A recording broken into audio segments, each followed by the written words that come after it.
जय श्री श्याम। आज की कहानी है सत्संग का महत्व। एक बार महात्मा बुद्ध एक गांव में ठहरे हुए थे। वे प्रतिदिन शाम के समय वहां पर सत्संग करते थे। लोग दूर दूर से उनके प्रवचनों को सुनने के लिए आते थे।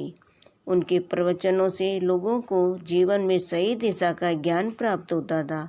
महात्मा बुद्ध की वाणी में गजब का जादू था। उनके द्वारा कहे गए शब्द लोगों के दिल में उतर जाते थे। एक युवक प्रतिदिन महात्मा बुद्ध का प्रवचन सुनता था। एक दिन जब वह प्रवचन समाप्त हो गए तो वह महात्मा बुद्ध के पास गया और बोला, महाराज, मैं काफ़ी दिनों से आपके प्रवचन सुन रहा हूँ, किंतु यहाँ से जाने के बाद मैं अपने गृहस्थ जीवन में वैसा आचरण नहीं कर पाता जैसा मैं यहाँ से सुनकर जाता हूँ। इससे सत्संग के महत्व पर शंका भी होने लगती है। बताइए मैं क्या करूँ? महात्मा बुद्ध मुस्कुराए और उन्होंने युवक को बांस की एक टोकरी देकर कहा, इस टोकरी में पानी भरकर लाओ। युवक काफ़ी कोशिश करने के बाद भी टोकरी में पानी भरने में असफल रहा। महात्मा बुद्ध ने उसे ये कार्य निरंतर जारी रखने के लिए कहा। युवक प्रतिदिन टोकरी में जल भरने का प्रयास करता, किंतु सफल नहीं हो पाता।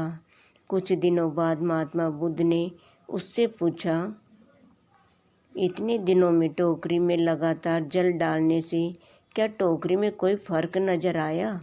युवक बोला, महाराज, टोकरी में पानी तो नहीं भरा, लेकिन एक फर्क जरूर नजर आया। पहले टोकरी के साथ जो गंदगी मिट्टी जमा होती थी, अब वह साफ दिखाई देती है। कोई गंदगी दिखाई नहीं देती। टोकरी के छेद भी पहले जितने बड़े नहीं रह गए, वे अब बहुत छोटे हो गए हैं। तब महात्मा बुद्ध ने उसे समझाया, यदि इसी तरह टोकरी में निरंतर पानी डालते रहोगे तो कुछ दिनों में ये भी छेद फूलकर बंद हो जाएंगे और तुम टोकरी में पानी भर पाओगे। इसी प्रकार जो निरंतर सत्संग करते और सुनते हैं, धीरे धीरे एक दिन उनका मन अवश्य ही निर्मल हो जाता है।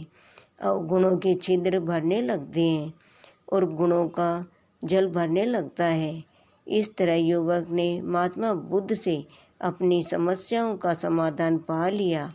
वह जान चुका था कि निरंतर सत्संग से दुर्जन भी सज्जन हो जाते हैं, क्योंकि महापुरुषों की पवित्र वाणी उनके मानसिक विकारों को दूर करके उनमें सद्विचारों का आलोक प्रसारित कर देता है।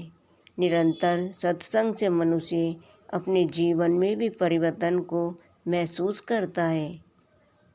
तो दोस्तों, आपको ये कहानी कैसी लगी हमें कमेंट करके बताइए और वीडियो को लाइक करें।